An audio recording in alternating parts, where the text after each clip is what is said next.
4. Now look at Part 1. You will hear two students talking about university clubs and societies. First, in the exam, you will have 20 seconds to look at questions 1 to 7.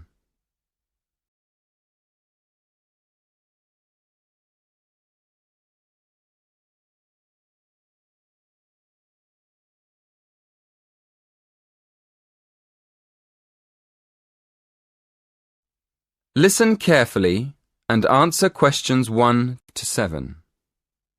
Hello, are you the person to ask about joining a club? Yes, I am. What would you like to know? Well, I'm interested in several things, but I'd like to know more about the different clubs and how much they cost. I'm looking for a small club that's not too expensive. Okay. Have a look at this table. You can see the names of the clubs, the fees, and the number of members. I'm afraid they aren't in any order. If you look at the top of the list, the first club is table tennis. That's one of our new clubs. Oh, right. So the table tennis club costs £20. That's quite expensive. Yes, it is a bit expensive. The cross-country cycling club is cheaper, though. Membership fees are only £15, but on the other hand, it's got 100 members. The film and drama club costs a lot, doesn't it? Yes, £50 is a lot, and that's probably why it only has 12 members. Is there any other club you think looks interesting? Look at the next one, street dance. Have you ever done any street dance? No, I haven't really. It's the cheapest. It only costs £5. Okay. Shall we start with your interests? What do you like doing best? Well, I like photography. I've got a professional camera, so I take it quite seriously. But I can't really imagine belonging to a club to take photographs. I usually go on long walks on my own and take photos. So I like photography, but I wouldn't want to join a club to do it. Okay. So what else do you like doing? Running? Oh no, not running. I like walking, but I hate running. I'm afraid the running club isn't for me, or the cycling club. And film and drama? No, it's far too expensive. But I do like yoga. I've practiced yoga on and off for years. How many members does the yoga club have? It's always a small group. A lot of people sign up at the beginning of term, but they stop going after a few weeks. So they're left with a few regular members every year. That sounds good. I think I'd like to join the yoga club. And what about the contemporary dance club? Is it expensive? Contemporary dance? No, it's not expensive. £10 for the term. Do you like dance? Well, I've never tried contemporary dance, but I do like jazz and tap dance. How often does the group meet? Before you hear the rest of the conversation, in the exam, you will have 20 seconds to look at questions 8 to 10.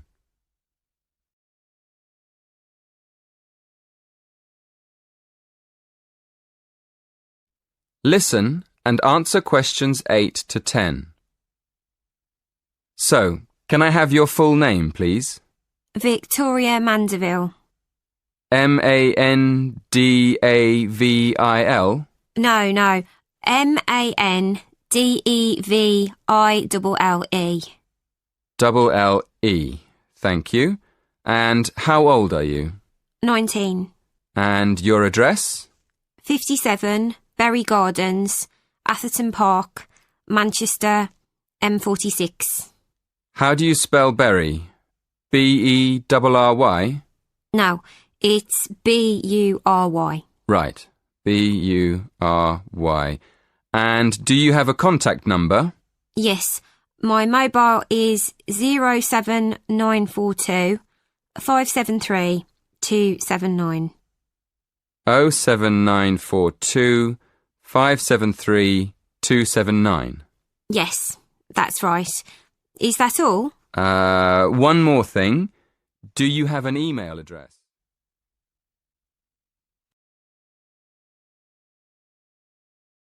That is the end of part 1. You now have half a minute to check your answers.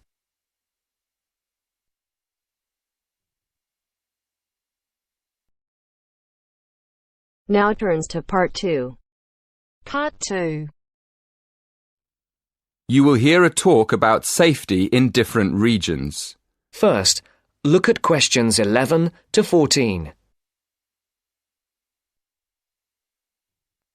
Listen carefully. Good evening, everyone. It's great to be here to talk to you about staying safe on holiday. Before I came this evening, I did a little research on where students like to go for their holidays and came up with 2 different regions, Latin America and India. So, I've been looking at the crime figures for both areas, and I thought I'd start by talking a bit about that. Then I'll give you some advice about how to avoid becoming a victim of crime. Okay, first of all, let's look at what kinds of crime are committed most in different regions. Okay, I'll start with India. Generally, India isn't thought of as a dangerous place for individuals, but there has been an increase in handbag theft in recent years. So keep an eye on your bag when you're out in the street. Right. Now, let's look at Latin America. Of course, you do realise that not all Latin American countries are the same, but it is true to say that guns are used in a high percentage of crimes across the region. Looking at the figures, it seems that gun crime is a serious problem throughout. Before the broadcast continues, look at questions 15 to 20.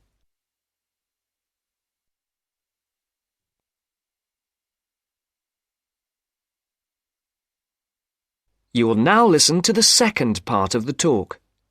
I can see some of you are thinking that it all sounds rather dangerous, but I know lots of people who've been there and had a really great time. They followed advice from the authorities, like making sure they didn't wear expensive jewellery in the street.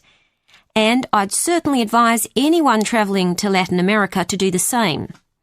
Another thing you should be careful of is not to go to lonely places at night. But of course, that's the same anywhere.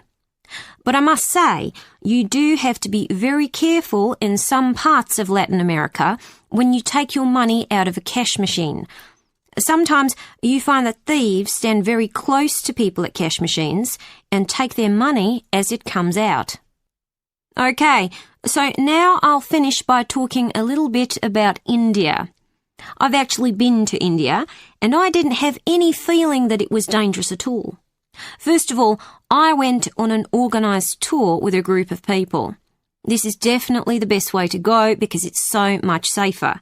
I mean, I didn't go anywhere without the group, and we had a tour guide who spoke the local language and knew the area. In fact, I remember now, she warned us not to go off with strangers, even if they seem nice and friendly. But again, you wouldn't do that at home either, would you?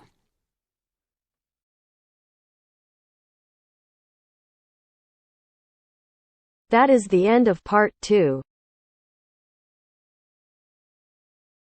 You now have half a minute to check your answers. Now turns to Part 3. Part 3.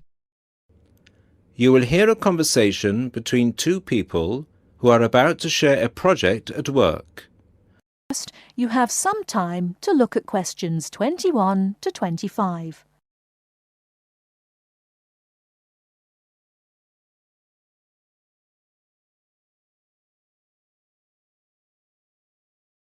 Now listen carefully and answer questions 21 to 25.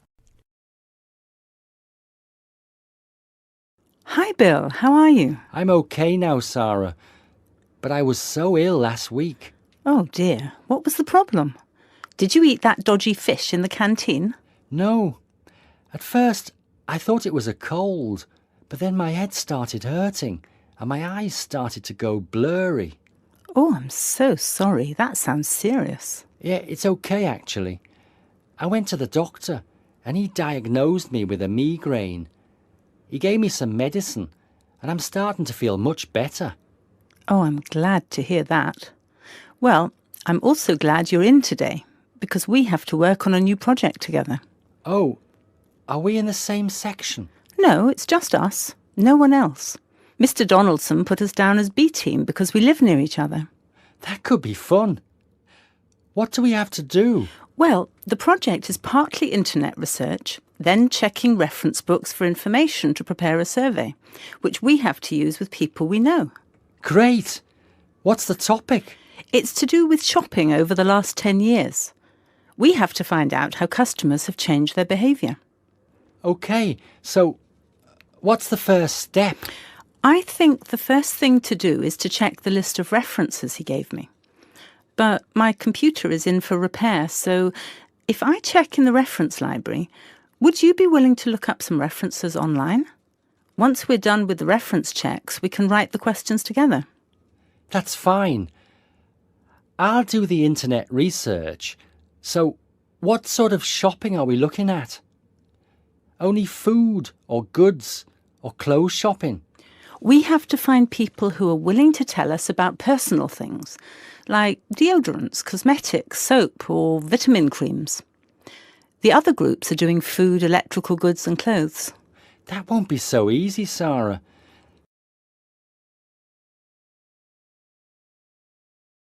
Before you hear the rest of the talk, you have some time to look at questions 26 to 30.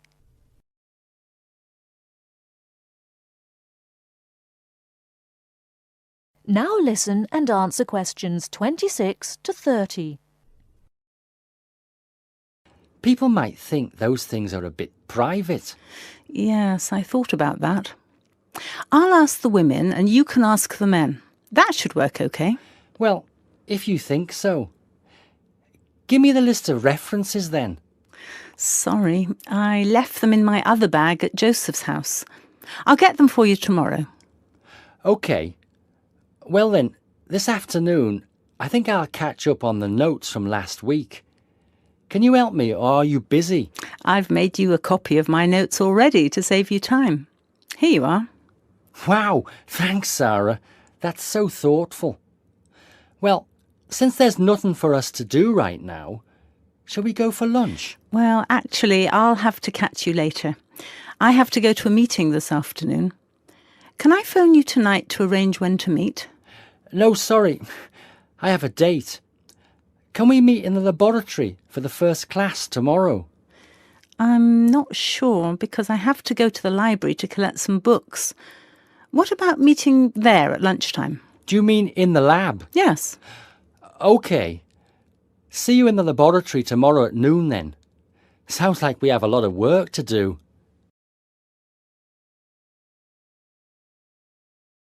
That is the end of part 3. You now have half a minute to check your answers.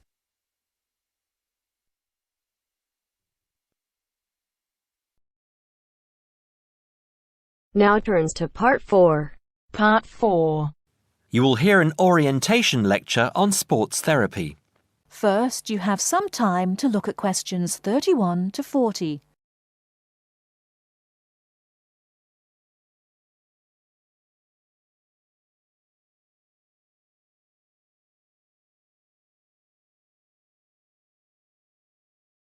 Now, listen carefully and answer questions 31 to 40. Good morning and welcome to the University's Open Day and to our lecture on sports therapy. There are 2 good reasons to be here. Firstly, you will experience what a university lecture is like, so take out your notebook and pen. And secondly, you will find out about the sports therapy programme. OK. So what does a sports therapy programme involve? Everybody in today's society knows the impact sport, health and fitness makes on the population's physical and mental health.